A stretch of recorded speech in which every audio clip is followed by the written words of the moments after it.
सावन के महीने में शुक्ल पक्ष की भी अष्टमी पड़ेगी और कृष्ण पक्ष की भी अष्टमी पड़ेगी। बोलो पड़ेगी कि नहीं पड़ेगी? दोनों पक्ष में अष्टमी पड़ती है। सावन के महीने की जो अष्टमी होती है, शिव महापुराण की कथा में और देवी भागवत में वर्णन मिलता है। देवी भागवत में और शिव पुराण में वर्णन मिलता है, अष्ट सिद्धि नवनिधि 64 योगिनी सारी विद्या नव देवी सब सावन के महीने की अष्टमी तिथि के दिन महादेव से मिलन करने आती हैं। भगवान देवाधिदेव महादेव 11 रुद्र के रूप में, 12 ज्योतिर्लिंग के रूप में, सहस्त्र नामावली के रूप में शिव उनसे मिलते हैं। उनसे मिलते हैं।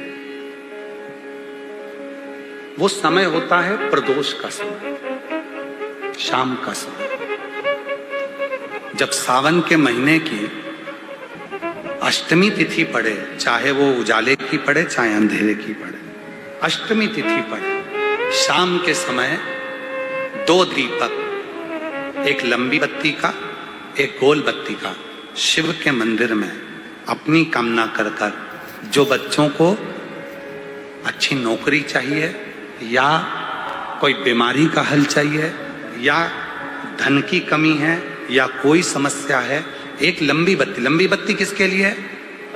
जम के बोलो, देवी के लिए। गोल बत्ती किसके लिए है? देव के। 2 बत्ती घी की, गोल बत्ती को जलाओ पहले, फिर लंबी बत्ती का जो दिया हो उसकी बत्ती का मुख गोल बत्ती की ओर हो, वो बत्ती अपनी ओर नहीं हो। समझ में आ रहा है ना सबको? ये जो बत्ती का मुख है, देखो ये दिया, ये लंबी बत्ती, ये गोल बत्ती, तो ये जो गोल बत्ती है आपने यहां जलाई और ये लंबी बत्ती जो है ना, इसका मुख गोल बत्ती की ओर। 64 योगिनियां, अष्ट सिद्धि, नवनिधि, 9 देवियां, सारी विद्या। शिव जी की जो गोल बत्ती है, शंकर क्या है? ज्योतिर्लिंग, ज्योतिर्स्वरूप। मां दुर्गा क्या है? ज्योति स्वरूपा।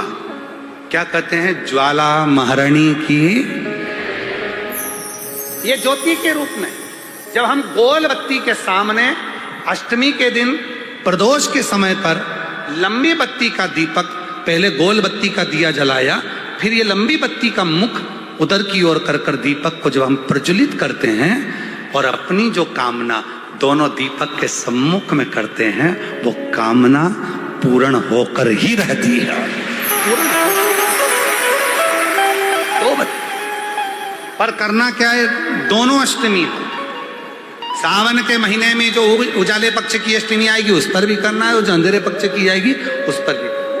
किसी भी अष्टमी तिथि को 12 महीने में शुक्ल पक्ष कृष्ण पक्ष की अष्टमी तिथि पड़ती है। यदि किसी भी अष्टमी तिथि को अगर किसी ने नियम बनाया 5 अष्टमी का, 8 अष्टमी का, 7 अष्टमी का, एक कनेर का पुष्प शिव जी के शिवलिंग को समर्पित करना, अशोक सुंदरी के स्पर्श करना, और जो जलाधारी होती है, जैसे ये शिवलिंग है, ये जलाधारी है, तो पहले शिवलिंग पर स्पर्श, फिर अशोक सुंदरी का स्पर्श, फिर जलाधारी पर कनेर का पुष्प शिव जी की ओर मुख कर कर, अर्थात जैसे मानो ये कनेर का पुष्प है तो ऐसा शिवलिंग का स्पर्श करते हुए जलाधारी पर जो समर्पित करता है, भगवान शंकर उसके मन की कामना को पूर्ण जरूर करते हैं। एक कनेर का ना होगा कि शिव जी को एक पुष्प बड़ा प्रिय है, इसको शंख पुष्पी पुष्प कहते हैं, जिसको अपराजिता का पुष्प भी कहते हैं। 3 तिथियां ऐसी हैं, चतुर्दशी अमावस्या की भी और चतुर्दशी पूर्णिमा की, अष्टमी नौमी अमावस्या की भी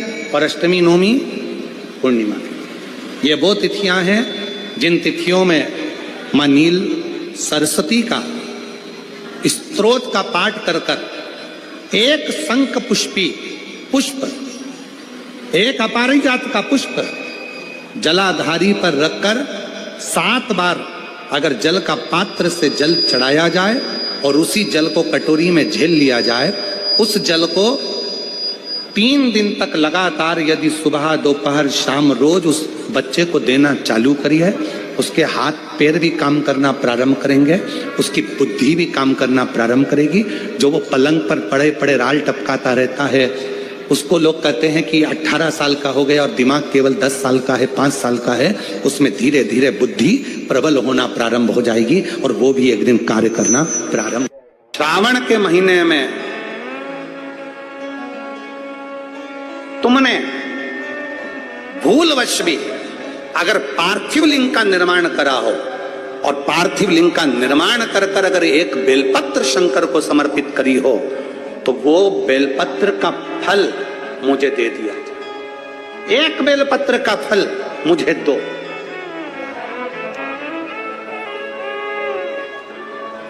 एक बेलपत्र का, हाँ, केवल एक बेलपत्र का फल मुझे दे दीजिए, केवल एक बेलपत्र का फल मुझे प्रदान कर दीजिए, केवल एक बेलपत्र का फल मुझे दे दीजिए। एक बेलपत्र, हाँ। पार्वती जी कहती हैं इस बच्चे के लिए, मैंने हजारों वर्ष तक अगर तप करा हो तो वो तप भी तू ले ले, मैं तुझे देने को तैयार हूं। 1000 वर्ष का तप मैं घड़ियाल तुझे देने को तैयार हूं, पर एक निवेदन है कि श्रावण महीने में जो मैंने एक पार्थिव लिंग का निर्माण करा और जो बेलपत्र समर्पित करा, उसका पुण्य मैं तुझे नहीं दे सकती।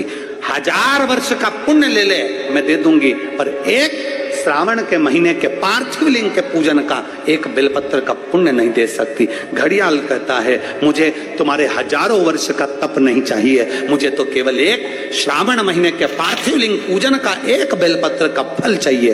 तब पार्वती जी ने विचार करा, अब जरा विचार आप करिएगा, 1000 वर्ष तक तप करने का फल घड़ियाल नहीं ले रहा है, एक सावन के महीने के पार्थिव लिंग के पूजन में जो बेलपत्र समर्पित किया गया उसका फल ले रहा है। मतलब समझने का विषय है कि एक पार्थिव लिंग सावन के महीने में बनाया जाता है और उस पे एक बेलपत्र चढ़ाई जाती है, तो 1000 वर्ष के तप का फल ज्यादा है, उसका फल ज्यादा है।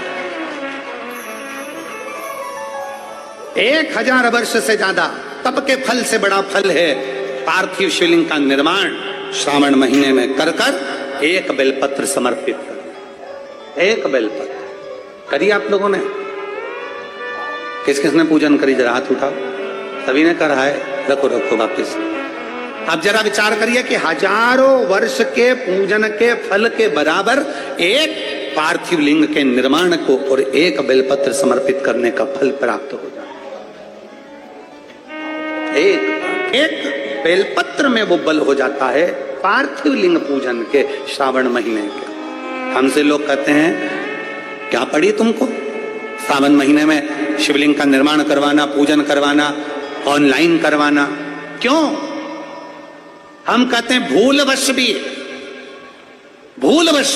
अगर कोई अपने घर में सावन के महीने में पार्थिव लिंग का निर्माण कर लेता है, पूजन कर लेता, भूलवश भी, और एक बेलपत्र समर्पित कर देता है, उसको हजारों वर्ष का पुण्य फल तप का तो वैसे ही प्राप्त होता है।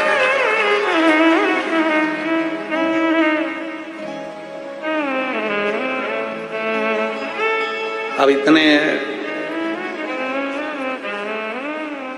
कम से कम जिस दिन पार्थिव लिंग का निर्माण करते हो आप लोग, पूजन करते हो, उतने समय तो कम से कम तुम्हारे विचार तो अच्छे रहते हैं, तुम्हारी बुद्धि तो अच्छी रहती है, तुम्हारा चित्त तो अच्छा रहता है। उतने समय तुम भगवान शंकर की भक्ति तो करते हो।